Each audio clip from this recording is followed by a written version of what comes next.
തന്ത്രങ്ങളിപ്പോൾ പുതിയൊരു രീതിയിലാണ് മുന്നിലേക്ക് പോകുന്നത്. ഒരിക്കലും നീത ഇങ്ങനെയൊരു വഴിത്തിരിവ് പ്രതീക്ഷിച്ചതായിരുന്നില്ല എന്നതായിരുന്നു സത്യം. മാത്രവുമല്ല, ഇതേ തുടർന്ന് കൃഷ്ണയും ഗ്രീഷ്മയും നീക്കങ്ങൾ ബുദ്ധിപൂർവം പ്ലാൻ ചെയ്ത് മുന്നിലേക്ക് പോവുകയും ചെയ്യുന്നു.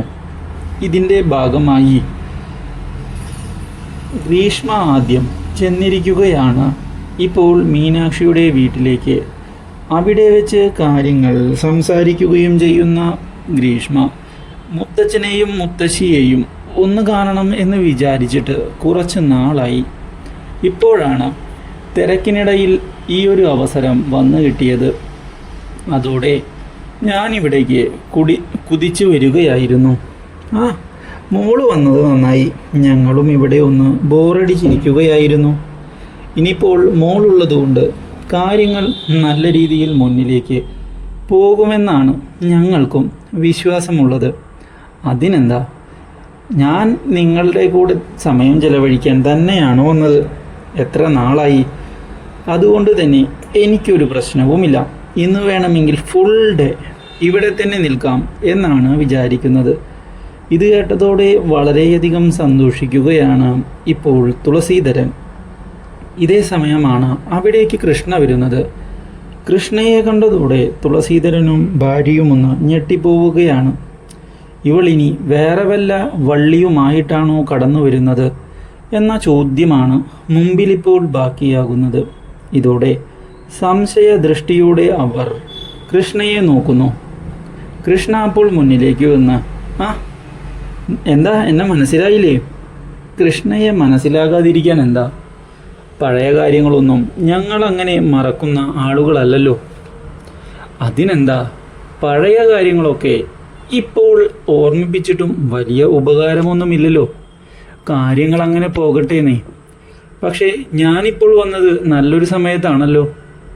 അതെന്താ കൃഷ്ണ അങ്ങനെ പറഞ്ഞേ? അല്ല, കല്ലുമോളൊക്കെ ഇവിടെ വന്നിരിക്കുന്നു, അതുകൊണ്ട് ഞാൻ ചോദിച്ചതാ. കൃഷ്ണ ഇത് എന്തറിഞ്ഞിട്ടാ ഈ സംസാരിക്കുന്നേ? മനസ്സിലായില്ല. നിങ്ങൾക്ക് ഇതുവരെ കാര്യം മനസ്സിലായില്ലേ? ഇത് മീനാക്ഷിയുടെ മകളാണ്, നിങ്ങളുടെ കല്ലുമോൾ കല്യാണി. ഇത് കണ്ട് ആകെ അമ്പരന്ന് നിൽക്കുകയാണ് തുളസീധരനും ഭാര്യയും. തുളസീധരന് ആദ്യമേ ഇങ്ങനെയൊരു സംശയം ഉണ്ടായിരുന്നുവെങ്കിലും അത് ഉറപ്പിക്കാൻ നിൽക്കുമ്പോഴാണ് കൃഷ്ണ കടന്നു വന്ന് അതിന് ഒരു അടിത്തറ ഇട്ട് കൊടുക്കുന്നത്. മാത്രവുമല്ല, ഗ്രീഷ്മയോട് ഇതോടെ അഭിനയിച്ച് പൊളിക്കാനുള്ള നിർദ്ദേശം നൽകുകയും ചെയ്യുന്നു. ഇത് കേട്ടതിനെ തുടർന്ന് ഗ്രീഷ്മ അതിന് തയ്യാറാവുകയാണ്. എനിക്കറിയാമായിരുന്നു എൻ്റെ മുത്തച്ഛനും മുത്തശ്ശിയുമാണ് എൻ്റെ മുന്നിൽ നിൽക്കുന്നത് എന്ന്. പക്ഷേ എന്തോ അതെനിക്ക് പറയാൻ സാധിച്ചിരുന്നില്ല എന്നതാണ് സത്യം.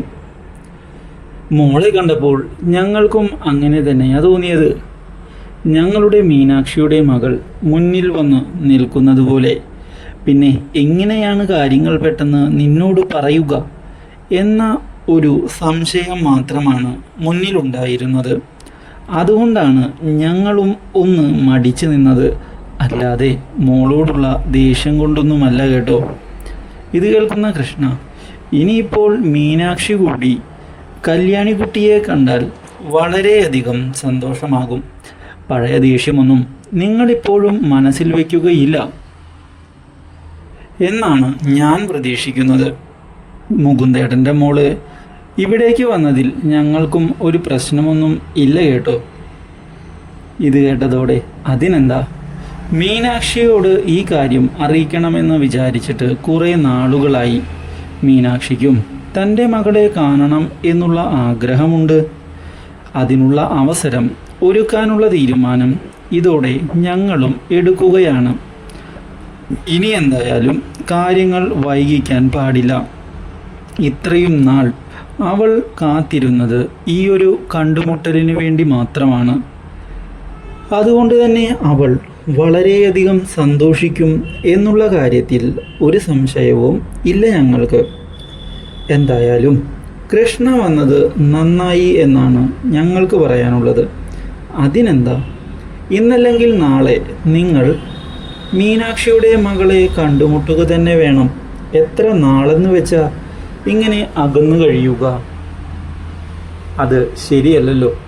അതുകൊണ്ട് തന്നെയാണ് ഞാനും വിചാരിച്ചത് നിങ്ങൾ അവളെ കണ്ടുമുട്ടട്ടെ എന്ന്. ഇനി ബാക്കി കാര്യങ്ങൾ നിങ്ങൾ സംസാരിക്കേ.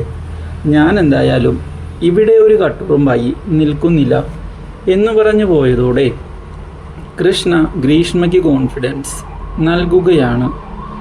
ഇതേസമയം മീനാക്ഷിയുടെ അച്ഛനാകട്ടെ ഗ്രീഷ്മയെ കെട്ടിപ്പിടിക്കുന്നു. മോളെ, മീനാക്ഷിയോട് ഈ വിവരം ഞാൻ അറിയിക്കുന്നുണ്ട്. അവൾക്ക് ഉണ്ടാകാൻ പോകുന്ന സന്തോഷം അത് പറഞ്ഞറിയിക്കാൻ സാധിക്കുകയില്ല എന്നതാണ് സത്യം.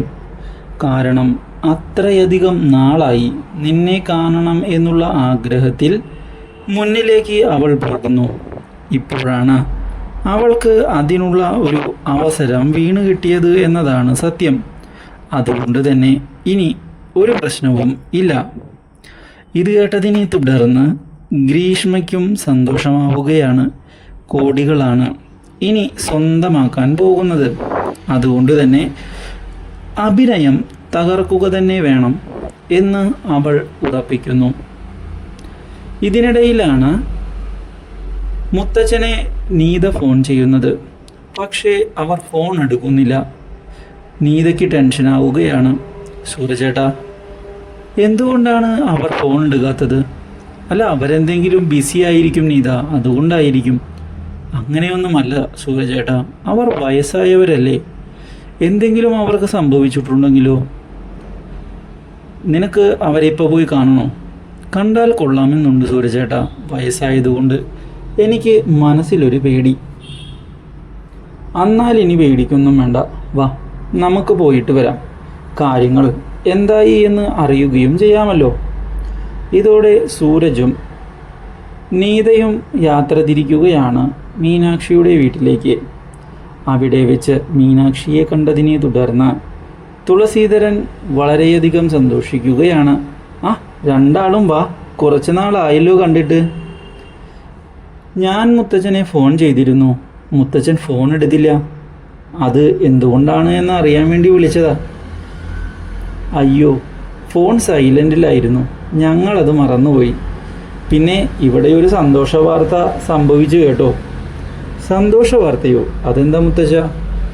ആ, ഞങ്ങൾ കുറച്ച് നാളായി ഒരു ആളെ തപ്പി നടക്കുകയായിരുന്നു. അയാൾ ഇന്നാണ് ഞങ്ങളുടെ മുന്നിൽ വന്ന് പെട്ടത്. ഈ വാർത്ത ഉടൻ തന്നെ എൻ്റെ മകളെയും അറിയിക്കണം. ഇത്രയധികം സന്തോഷം നൽകുന്നൊരു വാർത്തയോ? അതെന്താ? അത് ഞാൻ പറയാം. കുറച്ച് സമയം താ, എല്ലാം നിങ്ങളുടെ മുന്നിലേക്ക് തന്നെ തുറന്നു വരും. നീ നോക്കിക്കോ. ഇത് കേൾക്കുന്ന നീതയ്ക്കും സന്തോഷമാവുകയാണ്. ഇതേ സമയം തുളസീധരൻ്റെ ഭാര്യയ്ക്ക് അപ്പോഴും പൂർണ്ണ സന്തോഷം ലഭിക്കുന്നില്ല എന്നതാണ് സത്യാവസ്ഥ. എന്തോ കൃഷ്ണ പറഞ്ഞത് പൂർണ്ണമായും വിശ്വസിക്കാൻ തനിക്ക് സാധിക്കുന്നില്ല. എന്തൊക്കെയോ ഒരു ചതി നടക്കുന്നുണ്ട് എന്നുള്ള തോന്നലാണ് തനിക്കുണ്ടാകുന്നത്. ഹേയ്, അത് താനിങ്ങനെ കടന്ന് ചിന്തിച്ചതുകൊണ്ടാണ്. അത്രയൊന്നും കടന്ന് ചിന്തിക്കേണ്ട ആവശ്യം ഇല്ലെന്നേ. അത് മനസ്സിലാക്കണം താൻ. അതാണ് എനിക്ക് പറയാനുള്ളത്. പിന്നെ മീനാക്ഷി കൂടി ആ കൊച്ചിനെ കാണട്ടെ, അപ്പോഴല്ലേ കാര്യങ്ങൾ അറിയുകയുള്ളൂ. ഇത് കേട്ടതോടെ ആകെ പകച്ചു നിൽക്കുകയാണ് നീത. എന്താണ് സംഭവിക്കുന്നത്? ഒന്നും മനസ്സിലാകുന്നില്ലല്ലോ. ഇതോടെ തുളസീധരൻ മീനാക്ഷിയുടെ മകളെ കണ്ടെത്തിയിരിക്കുകയാണ്. അവൾ ഇവിടേക്ക് വന്നിരുന്നു. ഇനി പൂർണ്ണ തെളിവുകളോടെ അവളെ മീനാക്ഷിയുടെ മുന്നിലേക്ക് കൊണ്ടുപോകണം. അതാണ് ഞങ്ങൾ ഇവിടെ ആലോചിക്കുന്നത്. അതിനുവേണ്ടിയുള്ള കാര്യങ്ങൾ നീക്കുകയും ചെയ്യുകയാണ്. എന്തായാലും ഇത്രയും നാളത്തെ എൻ്റെ മകളുടെ കാത്തിരിപ്പ് അത് അവസാനിക്കുകയാണ് എന്നതാണ് സത്യം. ഇതൊക്കെ കേട്ട് കൺഫ്യൂഷനായി നിൽക്കുന്ന നീത സൂരജിനെ നോക്കുകയാണ്. എന്തോ ഒരു ചതി അത് ഇവിടെ നടന്നിട്ടുണ്ട്. ആ കാര്യത്തിൽ ഒരു സംശയവും വേണ്ട എന്നതാണ് സത്യം. ഈ ചതി എന്താണ് എന്ന് കണ്ടെത്തുക തന്നെ വേണം. എന്ന് ഉറപ്പിച്ച് നീതയും സൂരജും തൽക്കാലത്തേക്ക് അവിടെ നിന്ന് മടങ്ങുന്നു. ഇതേ സമയം തിരികെ വീട്ടിലെത്തുന്ന ഗ്രീഷ്മ കൃഷ്ണയോട് നമ്മൾ വിജയം ഉറപ്പിച്ചു കഴിഞ്ഞു. ആ മണ്ടന്മാർ നമ്മുടെ ട്രാപ്പിൽ വീണിരിക്കുകയാണ്. അതിൽ ഒരു സംശയവും വേണ്ട അമ്മേ എന്ന് പറഞ്ഞ് കെട്ടിപ്പിടിക്കുന്നു. കൂടുതൽ അപ്ഡേറ്റ്സിന് ചാനൽ മറക്കാതെ സബ്സ്ക്രൈബ് ചെയ്യുക.